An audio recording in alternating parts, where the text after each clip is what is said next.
എനിക്കെന്റെ ജാതകം നോക്കണമായിരുന്നു. അയ്യോ ജാതകം ഇല്ല കേട്ടാ.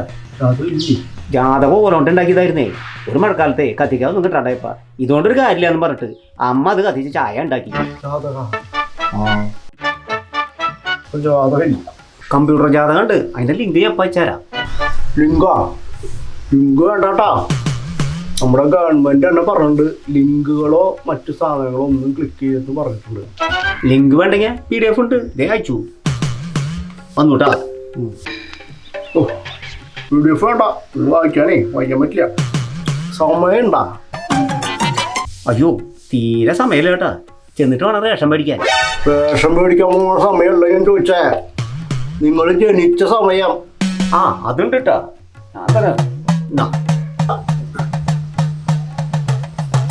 നല്ല വഴക്കുണ്ട്. നാളെ അറിയില്ല കേട്ടോ എനിക്ക്. എല്ലാം ഇപ്പൊ പറഞ്ഞുതരാം. ഇപ്പോ ചതയം നക്ഷത്രം കല്യാണം കഴിച്ചിട്ടുണ്ടാ? ഇല്ല. അത് നന്നായി. ചതയം നക്ഷത്രം ചതഞ്ഞിരിക്കുന്ന പറയാ. അപ്പൊ ഒന്നുമില്ല നാട്ടുകാരെ ഒന്ന് കിട്ടണം, അല്ലെ പിന്നെ ഭാര്യരെ ഒന്ന് കിട്ടണം. എന്ത് ഭാര്യരെ ഇല്ലാത്ത സ്ഥിതിക്ക് നാട്ടുകാരിൽ നിന്ന് നല്ല ചത കിട്ടാനുള്ള യോഗം തങ്ങൾക്ക് ഉണ്ട് എന്നാണ് ഞാൻ പറഞ്ഞത്. മനസ്സിലായാ? അതെ പണിക്കരെ, മുറുക്കാനൊന്ന് തുപ്പി കളഞ്ഞിട്ടേ വർത്താനം പറയാൻ പറ്റുമോ? എനിക്കൊന്നും മനസ്സിലാവണില്ല.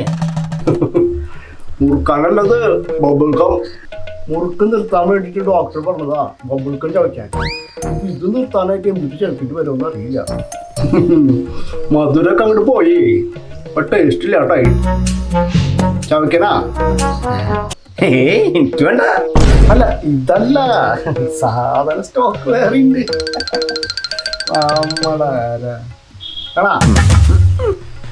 ഈ ദശാസന്ധിയും വ്യാഴമാറ്റവും ബുധന്റെ വരവും ചൊവ്വാഴ്ച.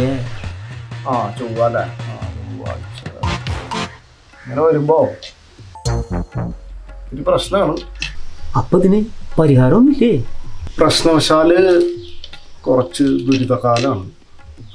നാട്ടുകാർ കൈവയ്ക്കാനും വീട്ടുകാർ കൈവയ്ക്കാനും ബാക്കി ബന്ധുമിത്രാദികൾ കൈവയ്ക്കാനുള്ള എല്ലാ സാധ്യതകളും കാണുന്നുണ്ട്. ഇതിൽ നിന്നൊരു പരിഹാരമാണ് നമുക്ക് വേണ്ടത്. അപ്പം അതിന് വേണ്ടിയിട്ട് ഉഗ്രരൂപിണിയായ ദേവീനെ ഉപാസിക്കുക. അപ്പോൾ ദേവിക്ക് പ്രീതിപ്പെടുത്തുന്ന കുറച്ച് വഴിപാടുകളും കുറച്ച് പരിഹാരക്രിയകളും ഞാൻ പറഞ്ഞു തരാം. അത് അങ്ങോട്ട് വ്യക്തമായിട്ട് എഴുതിയെടുത്തോ. ഈ ബുക്കിൽ കുറച്ച് കടലാസ് ഉണ്ട്. ഞാനൊന്നും എഴുതില്ല, പണിക്കരൻ എഴുതിയെന്നാ മതി. അത് വേണ്ട. എന്റെ കൈയക്ഷരം മോശമായിട്ട് വഴിപാട് മാറി പോവാൻ നിൽക്കണം. താൻ തന്നെ അങ്ങോട്ട് എഴുതിയെടുത്തോളൂ. എഴുതിക്കോ. ദേവിക്ക് ഗുരുതി പുഷ്പാഞ്ജലി, പിന്നെ മഞ്ഞൾ പറ വയ്ക്കണം, ശത്രു സംഹാര പൂജ ചെയ്യാം, ദേവിക്ക് ഒരു നെയ് പായസം, 5 വെജിറ്റബിൾ ഫ്രൈഡ് റൈസ്. ഇത് ഏത് ദേവിക്കത് ഫ്രൈഡ് റൈസ് വഴിപാട്? അതാ, അത് ഹോട്ടലിലേക്ക് വോയിസ് മെസ്സേജ് ഇട്ടതാ. അത് എഴുതല്ലേ. അവധി ദിവസമായ ഞങ്ങൾ അടുക്കള അടച്ചിടും. എല്ലാവർക്കും അവധിയാ. ഭക്ഷണമൊക്കെ പുറത്തുനിന്നാണേ. കഴിഞ്ഞ പ്രാവശ്യം ഒരു 5 വെജിറ്റബിൾ ബിരിയാണി പറയട്ടെ, ഉമ്മാര് 5 ചിക്കൻ ബിരിയാണി കൊടുത്തയച്ചേ. വെജിറ്റബിൾ ചോദിച്ചിട്ട് ചിക്കൻ ബിരിയാണി തരേ? അപ്പൊ തന്നെ കൊടുക്കണ്ട 4 ആട്ട്. ഞാനിപ്പോ ഒരു സാധനം ചോദിച്ചു, അവർ അതിനേക്കാൾ അടിപൊളി സാധനം കൊടുത്തു വിട്ടു. അപ്പൊ നമ്മൾ ഇത് ചെയ്യാ, മിണ്ടാണ്ട് മേടിച്ചു വെക്കുക. മനസ്സിലായ? അതന്നെ. അപ്പൊ പറഞ്ഞ മാതിരി എല്ലാ കാര്യങ്ങളും മംഗളായി തീരാനായിട്ട് ഒരു 3 അക്കത്തി കുറയാത്ത ദക്ഷിണ വെക്കുക.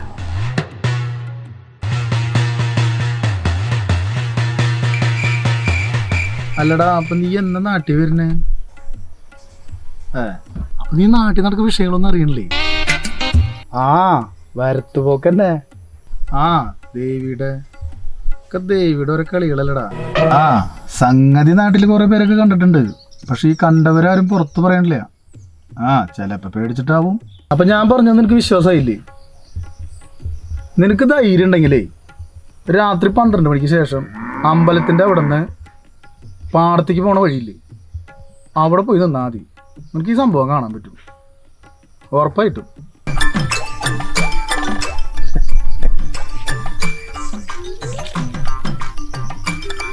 എന്തിനപ്പോ ഈ പൂജയൊക്കെ നടത്തുന്നത്? ഈ ദേവിനെ നേരിട്ട് കണ്ടിട്ട് കാര്യം പറഞ്ഞ പോരെ?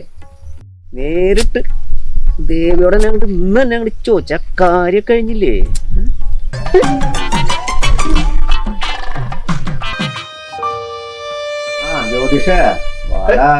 ഇതെന്താ പറ്റിയേ? ഒന്നും പറയണ്ട. ദേവിയുടെ അനുഗ്രഹം കിട്ടിയതാടാ. അനുഗ്രഹം ഇത്തിരി കൂടി പോയി. ഏത് ദേവി ഇങ്ങനെ അനുഗ്രഹിച്ച്? നീ ഇന്നലെ ഫോൺ ചെയ്ത് കേട്ടിട്ടേ ദേവിയുടെ ഇന്ന് നേരിട്ട് അനുഗ്രഹം മേടിക്കാൻ പോയതാ ഞാൻ. ഏത് ദേവിയുടെ? നീ പറഞ്ഞില്ലേ പാതിരയ്ക്ക് പാടത്തോടെ ദേവിയുടെ വരത്തോക്ക് ഉണ്ടെന്ന്. ദേവിയുടെ ഇന്ന് നേരിട്ട് അനുഗ്രഹം മേടിക്കാൻ അവിടെ പോയി നിന്നടാ.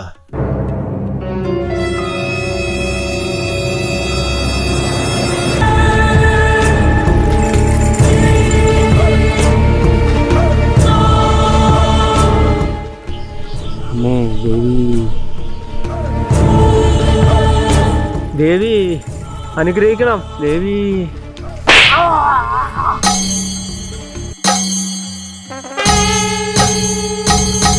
തനിക്ക് വല്ല പ്രാന്തുണ്ട്? അത് അമ്പലത്തിലെ ദേവി എന്നല്ല, അത് ആ പാടത്ത് താമസിക്കുന്ന ദേവിയില്ലേ, അവളുടെ വീട്ടിലേക്ക് വരത്തു പോക്കുള്ളതാ. ആ ഇടിക്കാരൻ സോമൻ ചേട്ടൻ ഇടി പേടിച്ചിട്ട് ഞങ്ങൾ വരാ വഴിക്ക് പോകാറില്ല. എന്നിട്ട് താൻ പോയി എന്നിട്ട് അനുഗ്രഹം കൂടി മേടിച്ചിട്ട് വന്നേക്കണ അമ്മായി. വെറുതെ അല്ല, പണിക്കര് പറഞ്ഞതേ അച്ചട്ടാ. അതായത് നാട്ടുകാരെ കയ്യിൽ നിന്ന് തല്ല് കിട്ടാനുള്ള എല്ലാ യോഗം കാണുന്നു.